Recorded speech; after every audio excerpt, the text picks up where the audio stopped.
Bonsoir, ici Jean-François Lépine. Je vous souhaite la bienvenue à Zone Libre. Son nom ne vous dit probablement pas grand-chose, mais en Israël, son pays d'origine, tout le monde le connaît, même s'il est en prison depuis des années. Il y a 17 ans, Mordechai Vanunu a été kidnappé à Rome par les services secrets israéliens qui l'ont ramené dans son pays, où il a été accusé d'espionnage et condamné à 18 ans de prison. Quelques jours auparavant, le Sunday Times de Londres avait publié une enquête inspirée par Vanunu, révélant au monde entier l'existence de la bombe atomique israélienne. Mordechai Vanunu, un ancien employé du complexe nucléaire clandestin de Dimona, avait quitté Israël avec les preuves montrant que pendant des années, les Israéliens avaient développé dans le plus grand secret un programme visant à doter leur pays de l'arme nucléaire. Encore aujourd'hui, l'État d'Israël refuse de reconnaître officiellement qu'il dispose de l'arme atomique, encore moins qu'il possède d'autres types d'armes de destruction massive. Le sujet est encore tellement tabou en Israël que les services secrets refusent de remettre Vanunu en liberté, même s'il aurait droit à une libération conditionnelle. Mais un couple d'Américains, vous allez le voir, se bat pour que ses droits soient reconnus.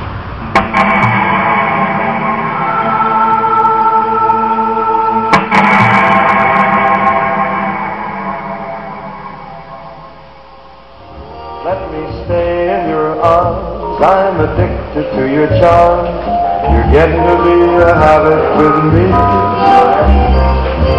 Voici les Ilof. Il y a 5 ans, ils ont adopté un inconnu qui leur écrit du fond de sa prison en Israël. Chère Mary et Nick, je suis bien heureux d'avoir déjà de vos nouvelles. Je ne peux pas vous dire quand se déroulera la prochaine audience pour ma libération conditionnelle. Nous avons vécu depuis longtemps dans des conditions très difficiles. Je me demande si les Américains vont attaquer l'Irak. L'homme qu'ils ont adopté s'appelle Mordechai Vanunu. Emprisonné comme traître, il a passé 11 ans en isolement. On l'a enfermé dans une cellule de moins de 2 mètres par 3, sans fenêtre, pour le couper de tout contact avec l'extérieur. Même quand il sortait pour marcher, on le couvrait d'une toile. Il a passé plus de temps en isolement cellulaire que n'importe quel autre être humain du monde occidental.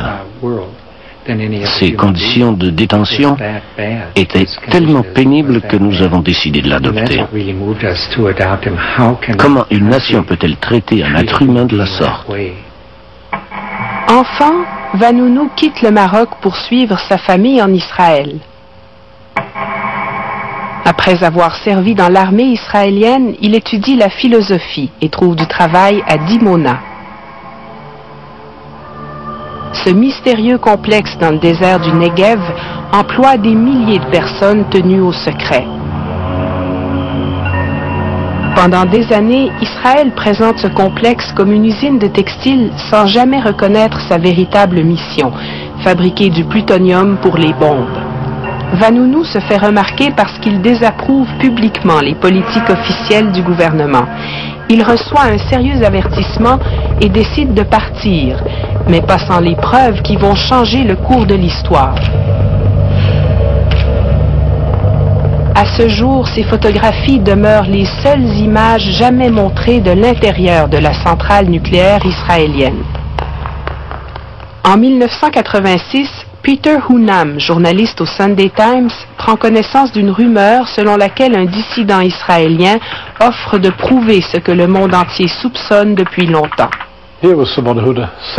Cet homme prétendait avoir travaillé à l'usine de séparation isotopique du plutonium pour fabriquer des armes nucléaires. Il disait détenir des photos des appareils et beaucoup d'informations sur la quantité de matière traitée. Il pouvait nous fournir des preuves irréfutables qu'Israël avait un programme très avancé. Hunam prend l'avion pour rencontrer Vanunu qui est devenu chrétien et vit en Australie. On amène Vanunu en Angleterre, on l'installe dans un petit hôtel de campagne et on le cache dans le coffre d'une voiture pour le conduire au journal pendant qu'on vérifie son histoire. Mais des agents des services secrets israéliens, filmés ici par une caméra de surveillance, sont à ses trousses et attendent l'occasion de frapper. Le Sunday Times prend des semaines avant de mettre l'histoire sous presse.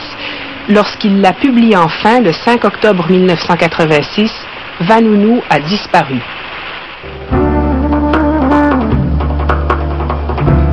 Il a rencontré une Américaine dans Leicester Square et elle semble l'aimer. Il est vulnérable et il a peur. Quand elle lui suggère de l'accompagner en lieu sûr à Rome, il tombe dans le panneau. C'est le piège amoureux classique.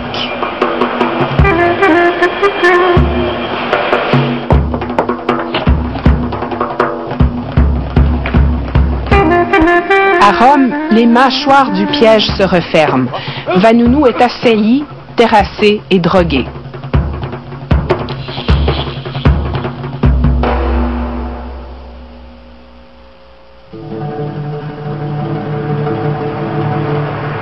Il est kidnappé et ramené inconscient par bateau en Israël comme une marchandise de contrebande. Pendant des semaines, personne ne sait où il se trouve. Éventuellement, les Israéliens le jugent en secret. Ils admettent ensuite détenir Vanunu, mais personne ne sait comment il est entré au pays. Son enlèvement, perpétré illégalement en terres étrangères, reste caché. Vanunu réussit à trouver un stylo et à résoudre ce mystère pour la presse. Kidnappé à Rome le 30 septembre 1986.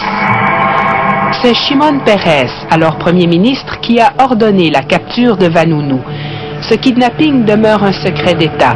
Aux yeux de Peres, le père du programme nucléaire secret d'Israël, Vanunu est un espion. C'était un traître.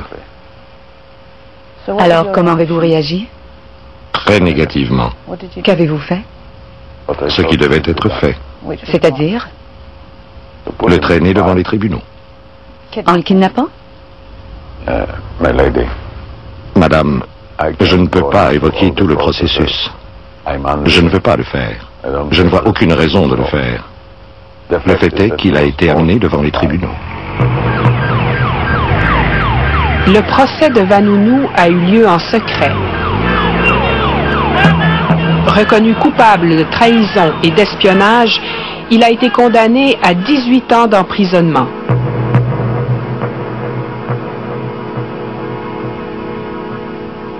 Vanunu a été l'objet d'une vengeance. Et il fallait qu'il serve d'exemple dissuasif parce qu'il avait brisé la loi du silence de la société israélienne. Il a enfreint un tabou très puissant au sein de cette société très fermée, presque tribale. Mordecai Vanunu commence à purger sa peine le 27 mars 1988. On verse peu de larmes pour lui. La plupart des Israéliens le jugent pire qu'un traître parce qu'il a tourné le dos au judaïsme. Ses parents le déclarent mort et le monde entier oublie le dénonciateur du programme nucléaire israélien. Mais la vérité fait son chemin. Vanunu a révélé au monde que l'État d'Israël avait fabriqué entre 100 et 200 bombes atomiques et qu'il développait des bombes à neutrons et des armes thermonucléaires en quantité suffisante pour détruire le Moyen-Orient. Et personne n'a fait quoi que ce soit depuis. Aujourd'hui, selon les rapports des experts, Israël possède le 6e arsenal nucléaire au monde, incluant des armes tactiques, des mines et des missiles de moyenne portée pouvant être lancés des airs, de la mer ou de la terre. On pense que le plutonium est fabriqué à Dimona, que les armes nucléaires sont assemblées à Yodefat et entreposées à Zakaria et à Eilabon. 3 sous-marins nucléaires sont basés à Haïfa et les laboratoires d'armes chimiques et biologiques se trouvent à Nes Ziona. Israël n'émet aucun commentaire sur ces informations. Mais les preuves s'accumulent. En 1992, un avion cargo israélien s'écrase à Amsterdam. Les Israéliens déclarent que l'avion transportait des fleurs. Il faudra attendre 6 ans et une enquête du Parlement hollandais avant que l'État hébreu n'admette que sa cargaison contenait du DMMP, une composante d'un gaz neurotoxique. Le DMMP était destiné à un institut de recherche de Nes Ziona, un des sites les plus secrets de la défense israélienne. Il n'est assujetti à aucune inspection internationale et toute déclaration sur ses activités est interdite par la stricte censure militaire.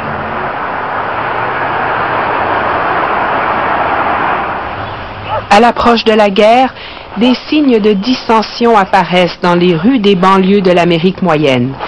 Nick et Mary Eloff font campagne pour la paix depuis la conscription de la guerre du Vietnam. Par définition, un objecteur de conscience est quelqu'un qui s'oppose avec sincérité à toute forme de guerre. Ce sont deux termes très importants dans cette définition. Sincérité et toutes les guerres. La crainte d'un retour éventuel de la conscription conduit une nouvelle génération à l'Église pour savoir comment ils peuvent revendiquer leur droit de dire non s'ils sont appelés à servir sous les drapeaux. Selon les Eloff, Mordecai Vanunu est l'objecteur de conscience par excellence. Lors de leur première visite en 1997, Vanunu en était à sa 11e année de réclusion en isolement. Nous avons attendu et ils l'ont amené. Il avait l'air d'un vieillard.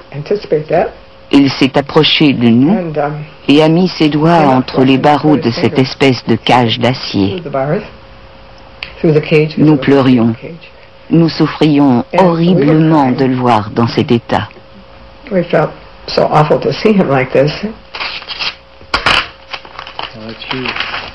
Vanunu écrit régulièrement. C'est le seul lien qu'on lui accorde avec le monde extérieur. Mais ses lettres mettent des mois pour arriver et sont toujours censurées. Il dit, ne vous en faites pas, nous pourrons endurer une autre année. Quel courage! Les premières lettres que nous avons reçues étaient complètement découpées. Celle-ci n'est même pas un bon exemple, parce qu'elles étaient encore plus charcutées que cela. Ils utilisaient un surligneur, puis ramenaient la lettre à Mordecai, qui devait découper les parties colorées. Un jour, alors qu'il ne faisait pas attention à lui, il a mis les morceaux découpés dans l'enveloppe et nous les avons reçus. Nous avons eu ces coupures censurées et elles sont tout à fait insignifiantes. Ils font ça seulement pour lui imposer un contrôle complet. Aujourd'hui, Jérusalem est devenue une ville fantôme, sans vie. L'armement nucléaire israélien a été inutile lors des derniers conflits.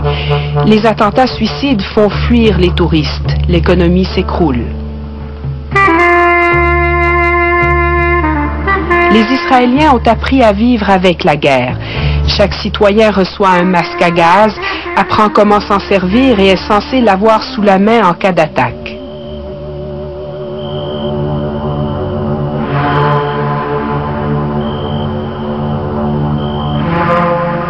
La plupart des Israéliens perçoivent les armes nucléaires comme un élément dissuasif légitime parce qu'ils se considèrent en état de siège. Il y a 40 ans, Uzi Even, alors jeune scientifique à Dimona, participait à la naissance de la première bombe israélienne.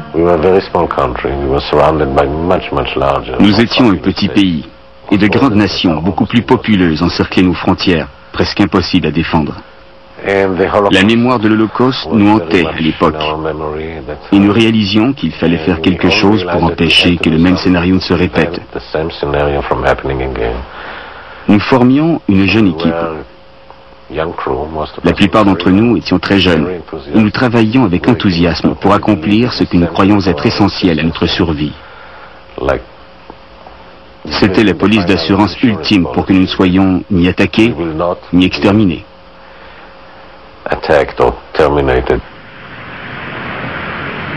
Dans les années 50, le jeune Shimon Peres négocie une entente secrète avec la France pour acheter un de leurs réacteurs nucléaires.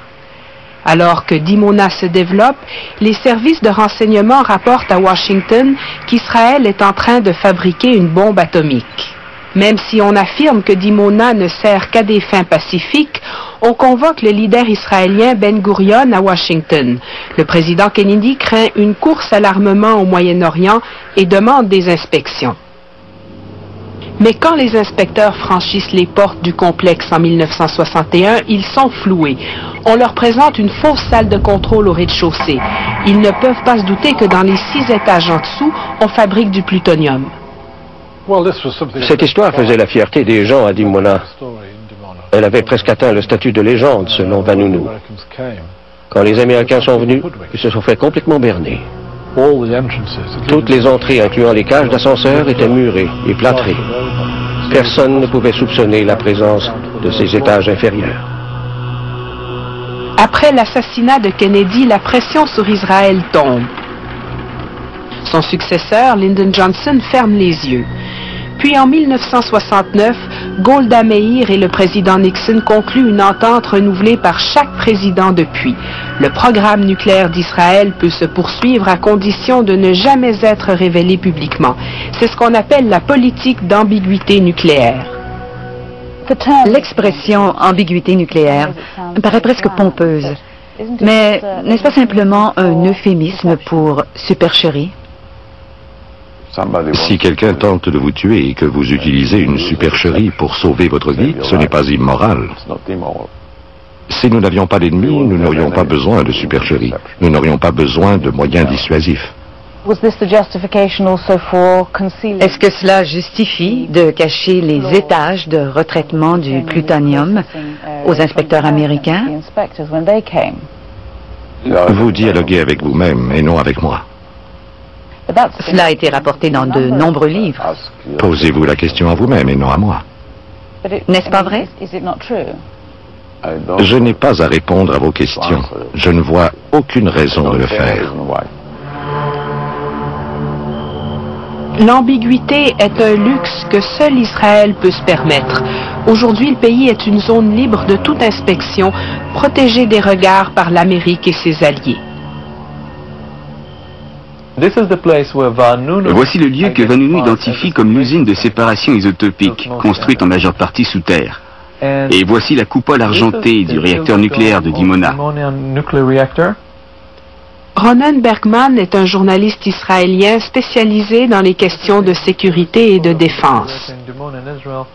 Cette photographie a été prise par un des meilleurs satellites commerciaux disponibles. Ce satellite du nom d'Ikonos peut prendre des photos jusqu'à une résolution de 1 mètre. Cependant, à la demande d'Israël, le Congrès américain a voté un nouvel amendement à la loi interdisant aux satellites américains de vendre toute image des sites israéliens d'une meilleure résolution que 2 mètres. Ce qui veut dire que Ikonos capte des images d'Israël et les modifie pour leur donner une résolution de 2 mètres. Elles deviennent moins claires. Beaucoup moins claires. Et cette décision des États-Unis s'applique uniquement à Israël et pas aux autres pays?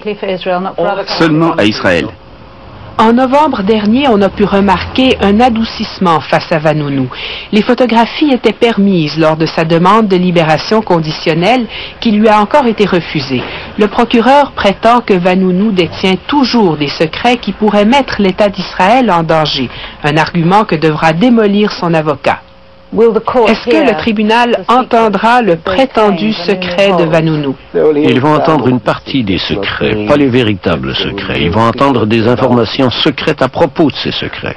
Puisque vous êtes son avocat, vous allez aussi les entendre? En partie seulement, moins que le tribunal. La Cour va entendre des informations secrètes sur les secrets. Je vais probablement entendre des secrets sur les informations secrètes. Est-ce vraiment le cas ou est-ce une forme d'ironie? Non, c'est vraiment le cas.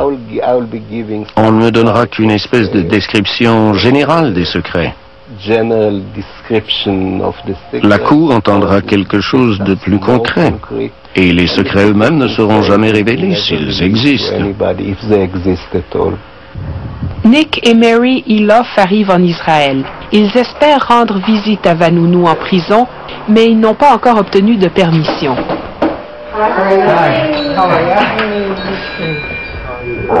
Des nouvelles? Pas encore. Rain Amos est membre d'un petit groupe d'Israéliens qui réclament la libération de Vanunu. Elle harcèle les autorités pénitentiaires depuis des semaines pour obtenir les permissions dont Mary et Nick ont besoin. Elle me dit maintenant qu'elle a obtenu l'approbation de supérieur, mais qu'elle doit aussi avoir l'approbation d'une autre personne. Ont-ils compris qu'il nous reste peu de temps parce que nous partons vendredi? Absolument, je leur ai clairement expliqué. Je leur ai dit que vous deviez partir vendredi, que vous étiez de passage quelques jours seulement. Merci beaucoup d'avoir fait tous ces appels, Rena. Oh, ce n'est rien. J'aurais tellement voulu avoir de bonnes nouvelles pour vous. Habituellement, on ferme les réacteurs d'une quarantaine d'années, mais pas celui de Dimona. Le site est sous le contrôle du Premier ministre, hors de la portée du Parlement et loin des regards indiscrets du public. Et cela inquiète le scientifique qui autrefois y travaillait avec tant d'optimisme. Plus les réacteurs vieillissent, plus les risques d'accident augmentent. Il faudrait un chien de garde extérieur, et le secret imposé sur ce projet a plus ou moins créé une sorte de zone exterritoriale en Israël, où les procédures habituelles de contrôle de la sécurité ne sont pas appliquées.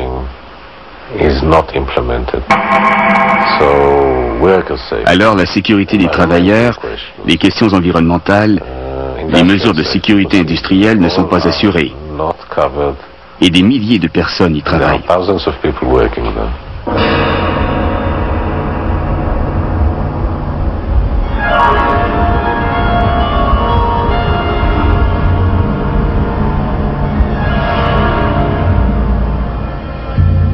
Mais ce vieux réacteur commence à révéler ses secrets. Les preuves d'accidents, de mensonges et de supercheries apparaissent. En 1996, la presse entend parler d'une zone radioactive dangereuse dans le désert.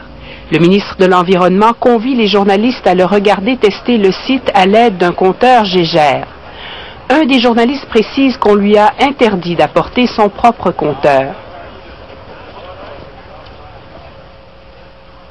Le ministre proclame que le site est inoffensif. Les mesures de radioactivité rapportées par son appareil se situent sous la normale. Mais les journalistes ne sont pas satisfaits. Nous nous inquiétons de l'élimination des déchets. Pourriez-vous nous dire où ils sont enterrés? À un bon endroit. Je suis honnête avec vous. Je perdrais mon poste si je dévoilais où ils sont ensevelis.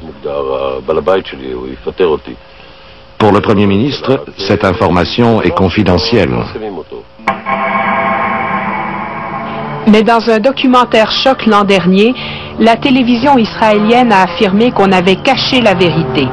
Un employé de Dimona y raconte comment on lui a ordonné de déterrer les déchets radioactifs et d'aménager le site avant la visite du ministre pour faire croire à la presse que rien ne s'était jamais passé. D'autres ont déclaré avoir travaillé avec de l'uranium pendant des années et que les accidents étaient routiniers. Il y a eu des fuites, des incendies et des explosions de gaz toxiques. Maintenant qu'ils ont le cancer, la direction de la centrale nie qu'ils aient travaillé avec des matières radioactives et comme ils sont tenus au secret, ils ne peuvent pas se battre pour faire valoir leurs droits. Le documentaire donne les noms de plus de 100 employés de Dimona ayant le cancer. Un médecin et 2 avocats les appuient.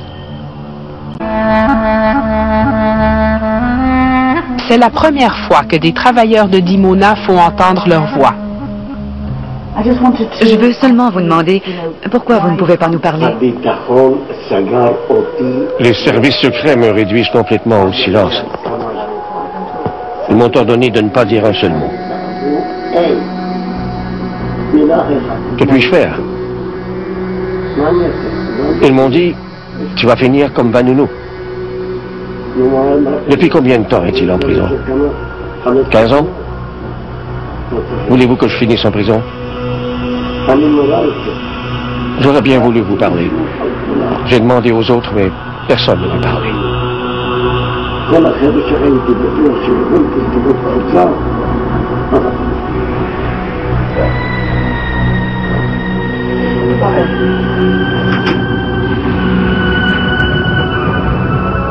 Le temps est venu d'essayer auprès des autres, les médecins, les familles et les avocats.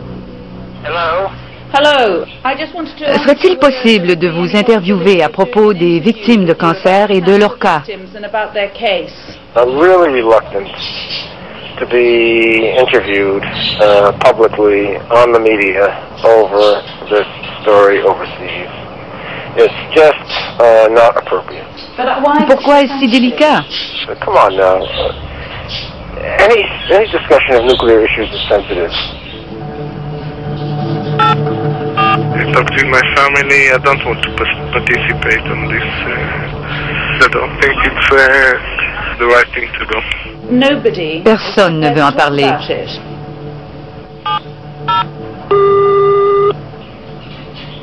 There are things that are not, it's not good to talk about, even if you're a lawyer. Avez-vous peur qu'il vous arrive ce qui est arrivé à Vanunu? Of course you think about it.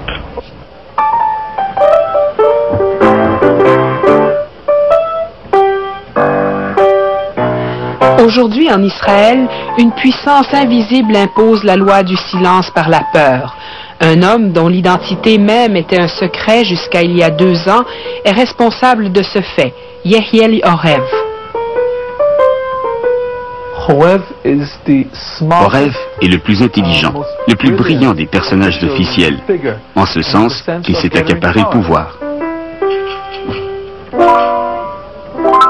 Il a pris en main une petite agence et en a fait la 4e plus importante agence de renseignement en Israël, affranchie des lois, du droit de regard ou du contrôle du Parlement.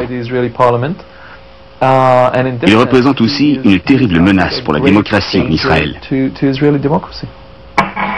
Pendant 16 ans, Orev a été le gardien sans visage des secrets d'Israël. Sa photographie intégrale n'a jamais été publiée avant aujourd'hui. C'est Orev qui, de son bureau du ministère de la Défense, empêche la remise en liberté sous condition de Vanunu. Mais Vanunu aura purgé sa peine l'an prochain. Orev a donc trouvé un autre Vanunu, le brigadier général Yitzhak Yaakov, Yatsa pour les intimes. Retraité, il a écrit ses mémoires romancées et a raconté sa vie à la télévision. Militaire et scientifique réputé, Yaakov a dirigé pendant plusieurs années le programme secret de recherche en armement. Considéré comme une sommité scientifique, il était candidat pour le prestigieux prix Israël. Mais quand il a raconté sa vie à un journaliste, il a violé la règle. Ce journaliste était Ronen Bergman. Il a présenté son article, comme tous les journalistes doivent le faire, à la censure israélienne.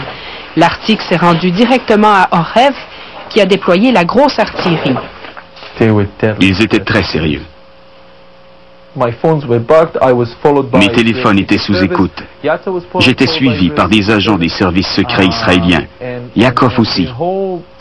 Nous étions cernés et harcelés par tout le système. Yaakov est passé de héros à zéro. Arrêté en secret, il a été accusé de trahison. Il a combattu Orev pendant 2 ans. 2 années de détention ponctuées de faiblesse cardiaque, d'une banqueroute et de résidences surveillées qui prennent fin dans la disgrâce publique. On lui épargne la prison, mais la Cour le juge coupable d'avoir révélé des secrets israéliens. Orev craignait que les vétérans de l'armée, des services de renseignement ou de l'effort nucléaire ne tentent d'entrer dans l'histoire d'Israël en racontant leur expérience. Il voulait leur faire peur. Et il a réussi. Pensez-vous que la loi du silence est trop forte? Je pense au pouvoir de quelqu'un comme Orev qui peut détruire la vie d'un individu, comme le brigadier général Yaakov par exemple. La vie de cet homme a été complètement détruite. Pourtant, il a été un Israélien loyal toute sa vie. Malheureusement, les fausses accusations sont des choses qui arrivent dans la vie. Et des gens innocents en font les frais. Je ne vois pas comment on peut éviter une telle chose.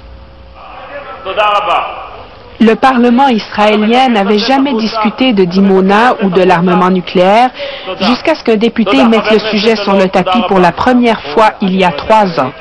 Issam Makoul, un arabe israélien, a transgressé le tabou aux grandes dames de ses collègues. Vanunu n'est pas le problème. Le problème, c'est la politique du gouvernement israélien. Une politique qui a transformé un petit territoire en dépotoir de déchets nucléaires toxiques qui pourraient nous faire tous disparaître dans un nuage nucléaire. Ces paroles, prononcées dans l'enceinte de la démocratie israélienne, sont perçues comme un sacrilège par ses collègues députés. Le monde entier sait qu'Israël est un vaste entrepôt d'armes nucléaires, biologiques et chimiques, et cela accélère la course aux armements nucléaires au Moyen-Orient. On ne l'a pas laissé finir son discours, mais son message est clair.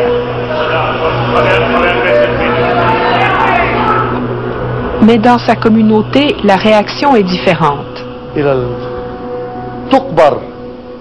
Ici, les membres de l'Assemblée sont comme lui des Arabes israéliens. Pourquoi les Américains cherchent-ils des armes de destruction massive en Irak? Je peux leur dire où ils peuvent en trouver. Même des armes nucléaires. Dites-moi, pourquoi est-ce que le monde surveille les installations nucléaires irakiennes, mais pas celles des Israéliens? Comment pouvez-vous faire une telle comparaison? L'Irak est une dictature. Saddam Hussein est un meurtrier. Il a tué des milliers de Kurdes avec ses armes chimiques. Comment osez-vous faire cette comparaison? Parce qu'il s'arroge le titre d'État, ce n'est pas un État, c'est une mafia. Ce n'est pas un leader, c'est un tueur. Vous ne pouvez pas dire cela de nous. Mais même en Israël, certains le font. L'ancien premier ministre Ariel Sharon a dirigé l'invasion du Liban en 1982. Des milliers de civils innocents sont morts. Les pires atrocités ont été commises dans les camps de Sabra et de Shatila. Selon une enquête israélienne, Sharon en est personnellement responsable. En Belgique, on songe à le traduire en justice pour crimes de guerre.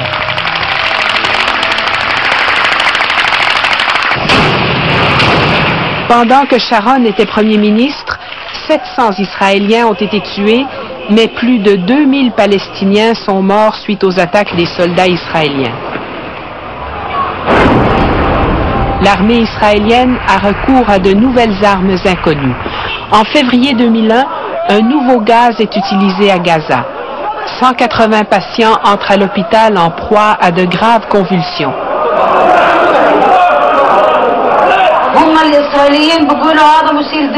Les Israéliens disent que c'est du gaz lacrymogène, mais ce n'en est pas. Nous n'avons jamais vu ce gaz. Nous avons besoin de médicaments, mais il faut que ce soit les bons médicaments.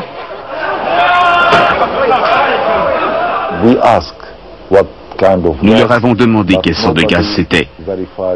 Mais à ce moment-là, personne n'a confirmé le type de gaz pour que nous puissions donner un antidote. Nous ne savons pas comment déterminer la composition de ce gaz et nous n'avons aucun moyen de l'envoyer à l'extérieur. Nous sommes en territoires occupés. Nous sommes cernés et nous ne pouvons pas envoyer d'échantillons à des laboratoires internationaux pour qu'ils les testent. Israël ne fait pas partie des traités sur les armes chimiques et biologiques et refuse de dire quel est ce nouveau gaz.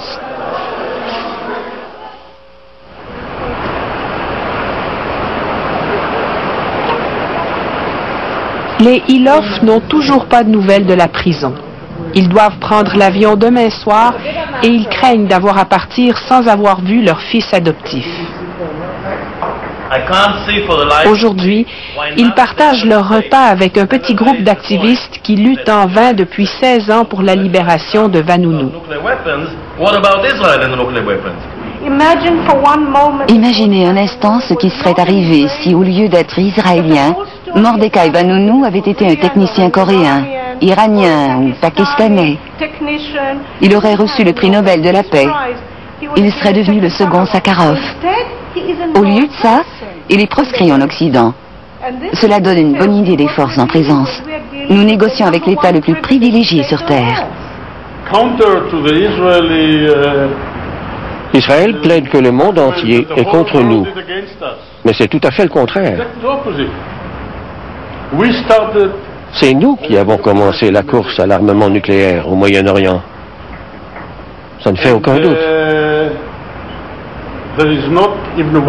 Et pas une seule puissance de l'hémisphère occidental ne s'en préoccupe sérieusement. Nous pouvons en parler tant que nous voulons. Nous pouvons rester assis ici jusqu'à demain matin et discuter de la politique nucléaire d'Israël, mais pas les travailleurs fabriquant des armes de destruction massive ou risquées pour l'environnement, que ce soit à la centrale de Dimona ou dans tous ces centres de recherche. Pour chacun d'eux, Vanunu est un exemple vivant. C'est ce qui vous attend si vous parlez. Vous serez vanununisé. Soyez avertis. Vous serez emprisonné 10 ans en isolement. Vous serez coupé de votre famille, de tous ceux que vous connaissez. Vous serez un prisonnier sans numéro et sans nom. C'est ce qui vous attend si vous parlez.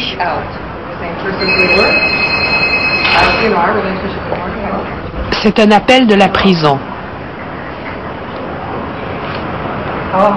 Bonjour.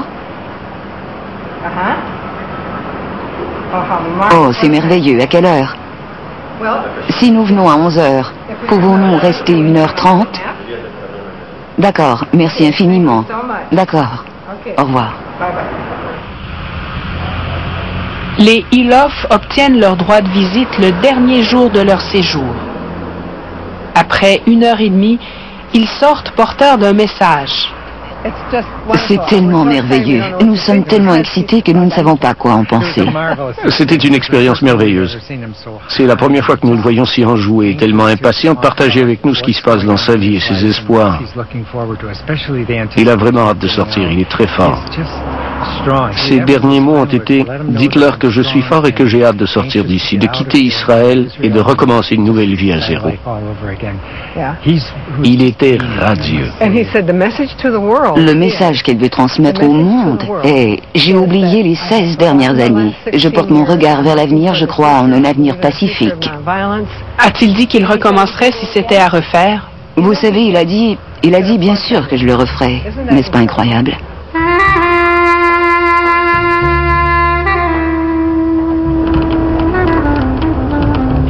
Outre la BBC et Peter Hunam, venu de Londres, il n'y a aucun journaliste ici.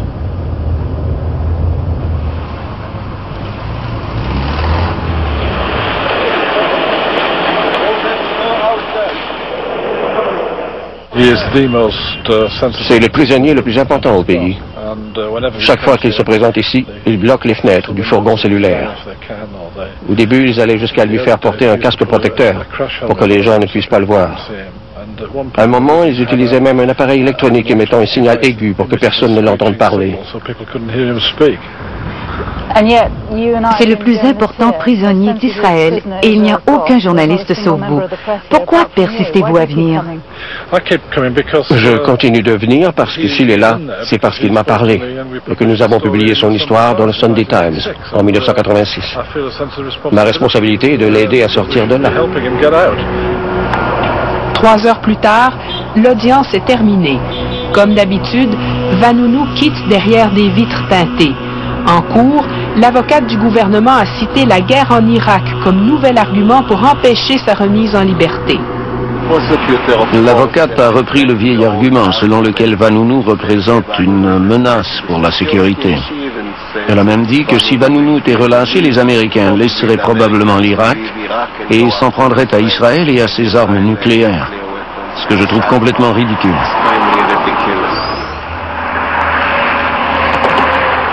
Chaque semaine au Minnesota, le même rituel se répète sur le Peace Bridge. Chaque mercredi, des centaines de manifestants protestent contre la guerre. Évidemment, Mary et Nick Ilof sont là. Chaque semaine, leur nombre grandit. Il y a une nouvelle génération de pacifistes qui n'étaient que des enfants quand le programme d'armes nucléaires israélien a été mis au jour. Quelqu'un parmi vous a-t-il déjà entendu parler de Mordecai Vanunu? Vous ne savez pas qui il est? Et si je vous disais qu'il s'agit d'une personne qui a exposé les armes de destruction massive d'Israël au moment où tout le monde ignorait leur existence, que diriez-vous? Pourquoi nos médias, qui sont censés être indépendants et ouverts, ne nous ont pas informés?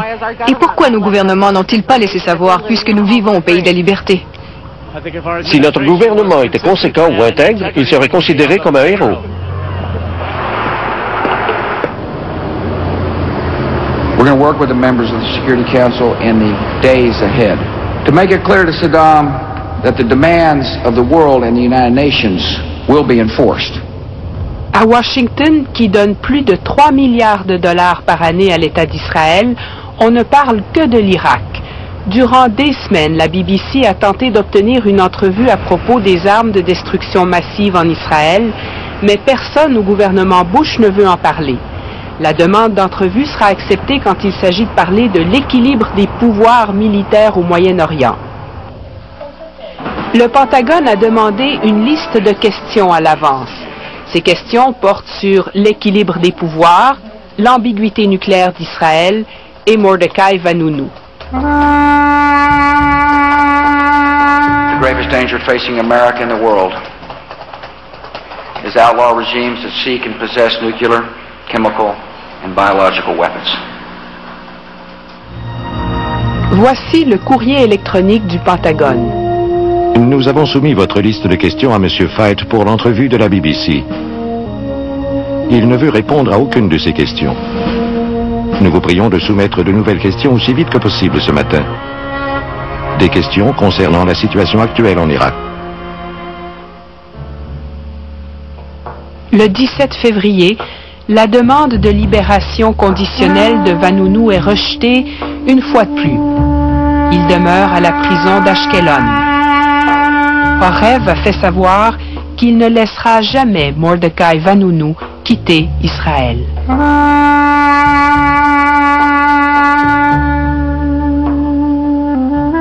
1986. C'est Shimon Peres, alors Premier ministre, qui a ordonné la capture de Vanunu. Ce kidnapping demeure un secret d'État. Aux yeux de Peres, le père du programme nucléaire secret d'Israël, Vanunu est un espion. C'était un traître. Alors, comment avez-vous réagi? Très négativement. Qu'avez-vous fait? Ce qui devait être fait. C'est-à-dire? Le traîner devant les tribunaux. En le kidnappant? Madame, je ne peux pas évoquer tout le processus. Je ne veux pas le faire. Je ne vois aucune raison de le faire. Le fait est qu'il a été amené devant les tribunaux. Le procès de Vanunu a eu lieu en secret. Reconnu coupable de trahison et d'espionnage, il a été condamné à 18 ans d'emprisonnement.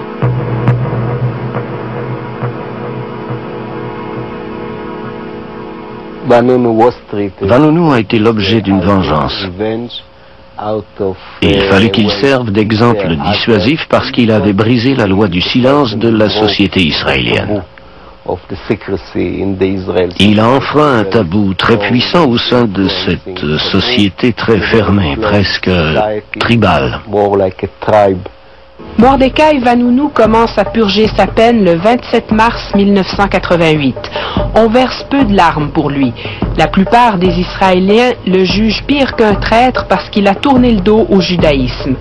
Ses parents le déclarent mort et le monde entier oublie le dénonciateur du programme nucléaire israélien.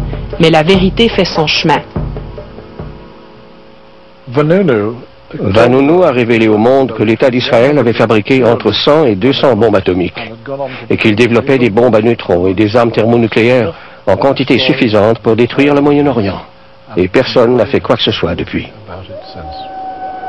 Aujourd'hui, selon les rapports des experts, Israël possède le 6e arsenal nucléaire au monde, incluant des armes tactiques, des mines et des missiles de moyenne portée pouvant être lancés des airs, de la mer ou de la terre. On pense que le plutonium est fabriqué à Dimona, que les armes nucléaires sont assemblées à Yodefat et entreposées à Zakaria et à Eilabon. 3 sous-marins nucléaires sont basés à Haïfa et les laboratoires d'armes chimiques et biologiques se trouvent à Nes Ziona.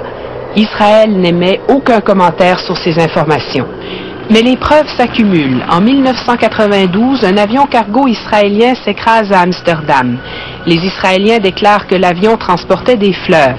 Il faudra attendre 6 ans et une enquête du Parlement hollandais et refuse de dire quel est ce nouveau gaz.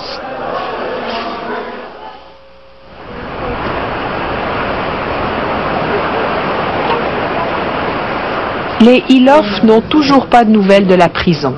Ils doivent prendre l'avion demain soir et ils craignent d'avoir à partir sans avoir vu leur fils adoptif. Aujourd'hui, ils partagent leur repas avec un petit groupe d'activistes qui luttent en vain depuis 16 ans pour la libération de Vanunu. Imaginez un instant ce qui serait arrivé si, au lieu d'être israélien, Mordecai Vanunu avait été un technicien coréen, iranien ou pakistanais. Il aurait reçu le prix Nobel de la paix. Il serait devenu le second Sakharov. Au lieu de ça, il est proscrit en Occident. Cela donne une bonne idée des forces en présence. Nous négocions avec l'État le plus privilégié sur Terre.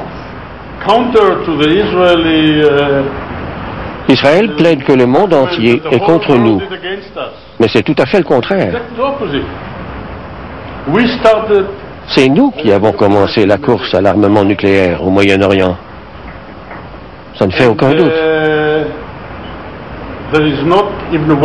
Et pas une seule puissance de l'hémisphère occidental ne s'en préoccupe sérieusement. Nous pouvons en parler tant que nous voulons. Nous pouvons rester assis ici jusqu'à demain matin et discuter de la politique nucléaire d'Israël, mais pas les travailleurs fabriquant des armes de destruction massive ou risquées pour l'environnement, que ce soit à la centrale de Dimona ou dans tous ces centres de recherche. Pour chacun d'eux, Vanunu est un exemple vivant. C'est ce qui vous attend si vous parlez. Vous serez vanununisé. Soyez avertis. Vous serez emprisonné 10 ans en isolement. Vous serez coupé de votre famille, de tous ceux que vous connaissez. Vous serez un prisonnier sans numéro et sans nom. C'est ce qui vous attend si vous parlez.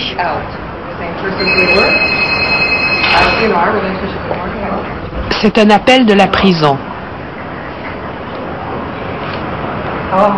Bonjour. Oh, c'est merveilleux. À quelle heure? Si nous venons à 11 heures, pouvons-nous rester 1h30? D'accord, merci infiniment. D'accord. Au revoir. Les Ilof obtiennent leur droit de visite le dernier jour de leur séjour. Après 1h30, ils sortent porteurs d'un message. C'est tellement merveilleux. Nous sommes tellement excités que nous ne savons pas quoi en penser. C'était une expérience merveilleuse. C'est la première fois que nous le voyons si enjoué, tellement impatient de partager avec nous ce qui se passe dans sa vie et ses espoirs. Il a vraiment... Personne n'a confirmé le type de gaz pour que nous puissions donner un antidote. Nous ne savons pas comment déterminer la composition de ce gaz et nous n'avons aucun moyen de l'envoyer à l'extérieur. Nous sommes en territoires occupés. Nous sommes cernés et nous ne pouvons pas envoyer d'échantillons à des laboratoires internationaux pour qu'ils les testent. Israël ne fait pas partie des traités sur les armes chimiques et biologiques et refuse de dire quel est ce nouveau gaz.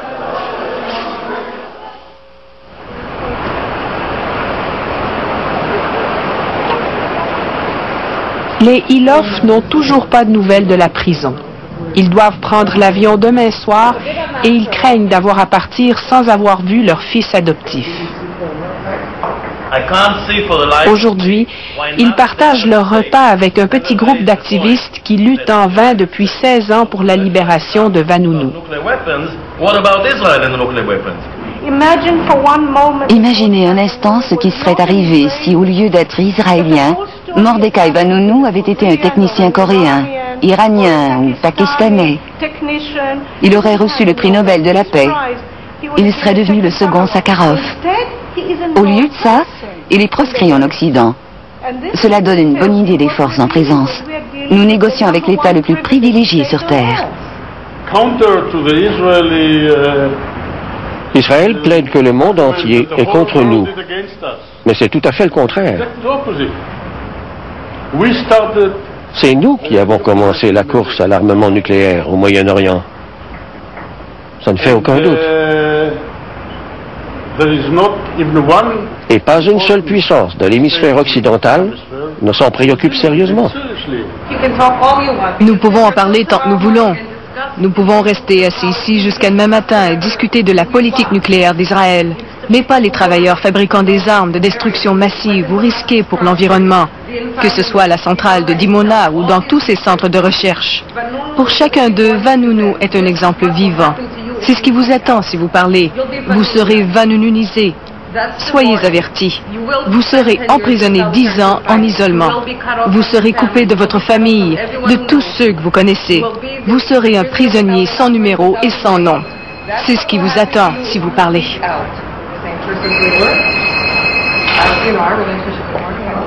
C'est un appel de la prison. Bonjour. Oh, c'est merveilleux. À quelle heure? Si nous venons à 11 heures, pouvons-nous rester 1h30? D'accord, merci infiniment. À ce jour, ces photographies demeurent les seules images jamais montrées de l'intérieur de la centrale nucléaire israélienne. En 1986, Peter Hunam, journaliste au Sunday Times, prend connaissance d'une rumeur selon laquelle un dissident israélien offre de prouver ce que le monde entier soupçonne depuis longtemps. Cet homme prétendait avoir travaillé à l'usine de séparation isotopique du plutonium pour fabriquer des armes nucléaires. Il disait détenir des photos des appareils et beaucoup d'informations sur la quantité de matière traitée. Il pouvait nous fournir des preuves irréfutables qu'Israël avait un programme très avancé. Hunam prend l'avion pour rencontrer Vanunu, qui est devenu chrétien et vit en Australie. On amène Vanunu en Angleterre, on l'installe dans un petit hôtel de campagne et on le cache dans le coffre d'une voiture pour le conduire au journal pendant qu'on vérifie son histoire. Mais des agents des services secrets israéliens, filmés ici par une caméra de surveillance, sont à ses trousses et attendent l'occasion de frapper. Le Sunday Times prend des semaines avant de mettre l'histoire sous presse. Lorsqu'il la publie enfin, le 5 octobre 1986, Vanunu a disparu.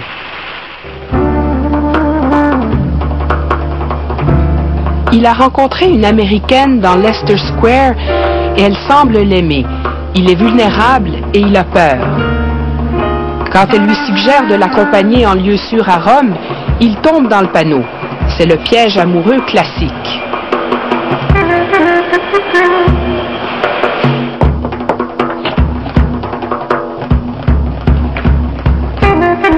À Rome, les mâchoires du piège se referment.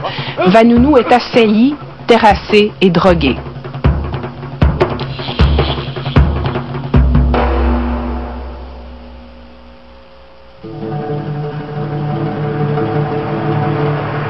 Il est kidnappé et ramené inconscient par bateau en Israël comme une marchandise de contrebande.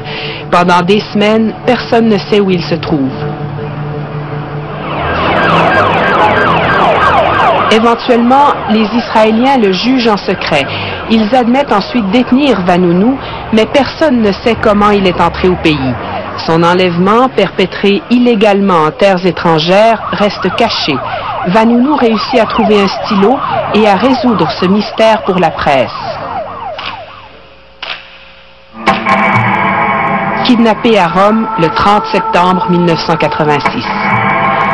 C'est Shimon Peres, alors Premier ministre, qui a ordonné la capture de Vanunu. Ce qui... I don't want to participate in this. I don't think it's the right thing to do. Personne ne veut en parler.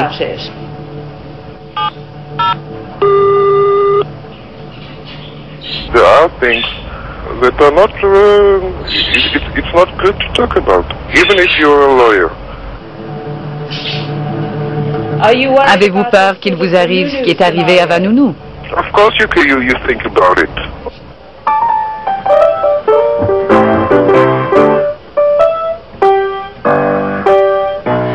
Aujourd'hui, en Israël, une puissance invisible impose la loi du silence par la peur. Un homme dont l'identité même était un secret jusqu'à il y a 2 ans est responsable de ce fait, Yehiel Orev. Orev est le plus intelligent, le plus brillant des personnages officiels, en ce sens qu'il s'est accaparé le pouvoir. Il a pris en main une petite agence et en a fait la 4e plus importante agence de renseignement en Israël, affranchie des lois, du droit de regard ou du contrôle du Parlement. Il représente aussi une terrible menace pour la démocratie en Israël. Pendant 16 ans, Horev a été le gardien sans visage des secrets d'Israël. Sa photographie intégrale n'a jamais été publiée avant aujourd'hui. C'est Horev qui, de son bureau du ministère de la Défense, empêche la remise en liberté sous condition de Vanunu. Mais Vanunu aura purgé sa peine l'an prochain. Horev a donc trouvé un autre Vanunu, le brigadier général Yitzhak Yaakov, Yatsa pour les intimes. Retraité, il a écrit ses mémoires romancées et a raconté sa vie à la télévision. Militaire et scientifique réputé, Yaakov a dirigé pendant plusieurs années le programme secret de recherche en armement. Considéré comme une sommité scientifique, il était candidat pour le prestigieux prix Israël. Mais quand il a raconté sa vie à un journaliste, il a violé la règle. Ce journaliste était Ronen Bergman. Il a présenté son article, comme tous les journalistes doivent le faire, à la censure israélienne. L'article s'est rendu directement à Horev, qui a déployé la grosse artillerie. Ils étaient très sérieux. Mes téléphones étaient sous écoute. J'étais suivi par des agents des services secrets israéliens. Yaakov aussi. Nous étions cernés et harcelés par tout le système. Yaakov est passé de héros à zéro. Cette histoire faisait la fierté des gens à Dimona. Elle avait presque atteint le statut de légende, selon Vanunu. Quand les Américains sont venus, ils se sont fait complètement berner. Toutes les entrées, incluant les cages d'ascenseur, étaient murées et plâtrées. Personne ne pouvait soupçonner la présence de ces étages inférieurs. Après l'assassinat de Kennedy, la pression sur Israël tombe. Son successeur, Lyndon Johnson, ferme les yeux. Puis en 1969, Golda Meir et le président Nixon concluent une entente renouvelée par chaque président depuis. Le programme nucléaire d'Israël peut se poursuivre à condition de ne jamais être révélé publiquement. C'est ce qu'on appelle la politique d'ambiguïté nucléaire. L'expression ambiguïté nucléaire paraît presque pompeuse. Mais n'est-ce pas simplement un euphémisme pour supercherie? Si quelqu'un tente de vous tuer et que vous utilisez une supercherie pour sauver votre vie, ce n'est pas immoral. Si nous n'avions pas d'ennemis, nous n'aurions pas besoin de supercherie. Nous n'aurions pas besoin de moyens dissuasifs. Est-ce que cela justifie de cacher les étages de retraitement du plutonium aux inspecteurs américains? Vous dialoguez avec vous-même et non avec moi. Cela a été rapporté dans de nombreux livres. Posez-vous la question à vous-même et non à moi. N'est-ce pas vrai? Je n'ai pas à répondre à vos questions. Je ne vois aucune raison de le faire. L'ambiguïté est un luxe que seul Israël peut se permettre. Aujourd'hui, le pays est une zone libre de toute inspection, protégée des regards par l'Amérique et ses alliés. Voici le lieu que Vanunu identifie comme l'usine de séparation isotopique, construite en majeure partie sous terre. Et voici la coupole argentée du réacteur nucléaire de Dimona. Ronen Bergman est un journaliste israélien spécialisé dans les questions de sécurité et de défense. Cette photographie a été prise par un des meilleurs satellites commerciaux disponibles. Ce satellite, du nom d'Ikonos, peut prendre des photos jusqu'à une résolution de 1 mètre. Cependant, à la demande d'Israël, le Congrès américain a voté un nouvel amendement à la loi interdisant aux satellites américains de vendre toute image des sites israéliens d'une meilleure résolution que 2 mètres. Ce qui veut dire que Ikonos capte des images d'Israël et les modifie pour leur donner une résolution de 2 mètres. Elles deviennent moins claires. Beaucoup moins claires. Et cette décision des États-Unis s'applique uniquement à Israël et pas aux autres pays? Nous avons attendu et ils l'ont amené. Il avait l'air d'un vieillard. Il s'est approché de nous et a mis ses doigts entre les barreaux de cette espèce de cage d'acier. Nous pleurions. Nous souffrions horriblement de le voir dans cet état.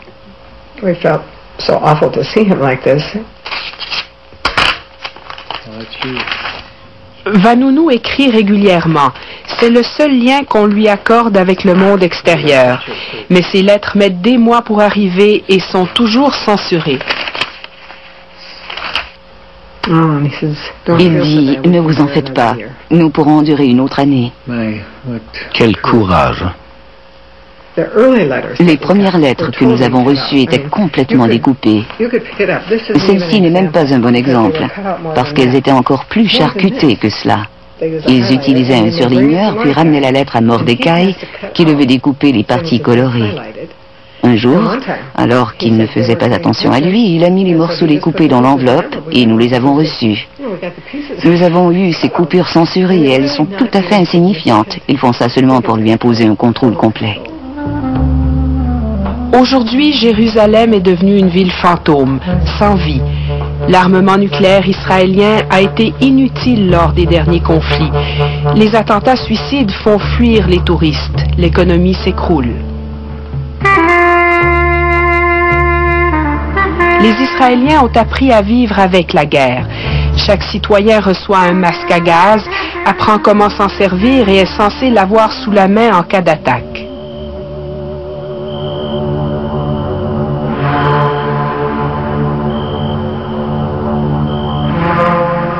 La plupart des Israéliens perçoivent les armes nucléaires comme un élément dissuasif légitime parce qu'ils se considèrent en état de siège. Il y a 40 ans, Uzi Even, alors jeune scientifique à Dimona, participait à la naissance de la première bombe israélienne. Nous étions un petit pays, et de grandes nations, beaucoup plus populeuses, encerclaient nos frontières, presque impossibles à défendre. La mémoire de l'Holocauste nous hantait à l'époque, et nous réalisions qu'il fallait faire quelque chose pour empêcher que le même scénario ne se répète. Nous formions une jeune équipe. La plupart d'entre nous étions très jeunes, et nous travaillions avec enthousiasme pour accomplir ce que nous croyons être essentiel à notre survie. C'était la police d'assurance ultime pour que nous ne soyons ni attaqués, ni exterminés. Le prisonnier le plus important au pays. Chaque fois qu'il se présente ici, il bloque les fenêtres du fourgon cellulaire. Au début, ils allaient jusqu'à lui faire porter un casque protecteur pour que les gens ne puissent pas le voir. À un moment, ils utilisaient même un appareil électronique émettant un signal aigu pour que personne ne l'entende parler. C'est le plus important prisonnier d'Israël et il n'y a aucun journaliste sauf vous. Pourquoi persistez-vous à venir? Je continue de venir parce que s'il est là, c'est parce qu'il m'a parlé et que nous avons publié son histoire dans le Sunday Times en 1986. Ma responsabilité est de l'aider à sortir de là. 3 heures plus tard, l'audience est terminée. Comme d'habitude, Vanunu quitte derrière des vitres teintées. En cours, l'avocate du gouvernement a cité la guerre en Irak comme nouvel argument pour empêcher sa remise en liberté. L'avocate a repris le vieil argument selon lequel Vanunu représente une menace pour la sécurité. Elle a même dit que si Vanunu était relâché, les Américains laisseraient probablement l'Irak et s'en prendraient à Israël et à ses armes nucléaires. Ce que je trouve complètement ridicule. Chaque semaine au Minnesota, le même rituel se répète sur le Peace Bridge. Chaque mercredi, des centaines de manifestants protestent contre la guerre. Évidemment, Mary et Nick Iloff sont là. Chaque semaine, leur nombre grandit. Il y a une nouvelle génération de pacifistes qui n'étaient que des enfants quand le programme d'armes nucléaires israélien a été mis au jour. Quelqu'un parmi vous a-t-il déjà entendu parler de Mordecai Vanunu? Vous ne savez pas qui il est? Si je vous disais qu'il s'agit d'une personne qui a exposé les armes de destruction massive d'Israël au moment où tout le monde ignorait leur existence, que diriez-vous? Pourquoi nos médias, qui sont censés être indépendants et ouverts, ne nous ont pas informés?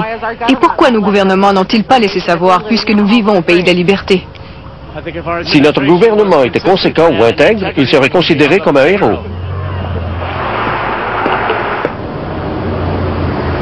We're going to work with the members of the Security Council in the days ahead to make it clear to Saddam that the demands of the world and the United Nations will be enforced. À Washington, qui donne plus de 3 milliards de dollars par année à l'État d'Israël, on ne parle que de l'Irak. Durant des semaines, la BBC a tenté d'obtenir une entrevue à propos des armes de destruction massive en Israël, mais personne au gouvernement Bush ne veut en parler. La demande d'entrevue sera acceptée quand il s'agit de parler de l'équilibre des pouvoirs militaires au Moyen-Orient. Le Pentagone a demandé une liste... La première lettre que nous avons reçue était complètement découpée. Celle-ci n'est même pas un bon exemple, parce qu'elles étaient encore plus charcutées que cela. Ils utilisaient un surligneur, puis ramenaient la lettre à Mordecai, qui devait découper les parties colorées. Un jour, alors qu'il ne faisait pas attention à lui, il a mis les morceaux découpés dans l'enveloppe et nous les avons reçus. Nous avons eu ces coupures censurées et elles sont tout à fait insignifiantes. Ils font ça seulement pour lui imposer un contrôle complet. Aujourd'hui, Jérusalem est devenue une ville fantôme, sans vie. L'armement nucléaire israélien a été inutile lors des derniers conflits.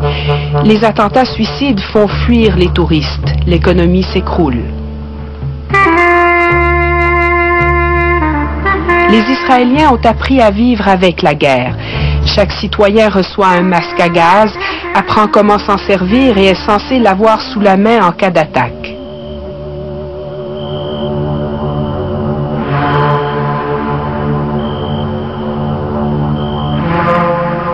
La plupart des Israéliens perçoivent les armes nucléaires comme un élément dissuasif légitime parce qu'ils se considèrent en état de siège. Il y a 40 ans, Uzi Even, alors jeune scientifique à Dimona, participait à la naissance de la première bombe israélienne. Nous étions un petit pays, et de grandes nations, beaucoup plus populeuses, encerclaient nos frontières, presque impossibles à défendre. La mémoire de l'Holocauste nous hantait à l'époque, et nous réalisions qu'il fallait faire quelque chose pour empêcher que le même scénario ne se répète. Nous formions une jeune équipe. La plupart d'entre nous étions très jeunes, et nous travaillions avec enthousiasme pour accomplir ce que nous croyons être essentiel à notre survie. C'était la police d'assurance ultime pour que nous ne soyons ni attaqués, ni exterminés.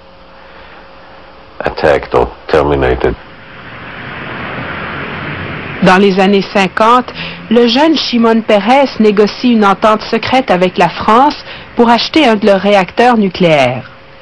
Alors que Dimona se développe, les services de renseignement rapportent à Washington qu'Israël est en train de fabriquer une bombe atomique. Même si on affirme que Dimona ne sert qu'à des fins pacifiques, on convoque le leader israélien Ben Gurion à Washington. Le président Kennedy craint une course à l'armement au Moyen-Orient et demande des inspections. Mais quand les inspecteurs franchissent les portes du complexe en 1961, ils sont floués. On leur présente une fausse salle de contrôle au rez-de-chaussée. Ils ne peuvent pas se douter que dans les 6 étages en dessous, on fabrique du plutonium. Cette histoire faisait la fierté des gens à Dimona.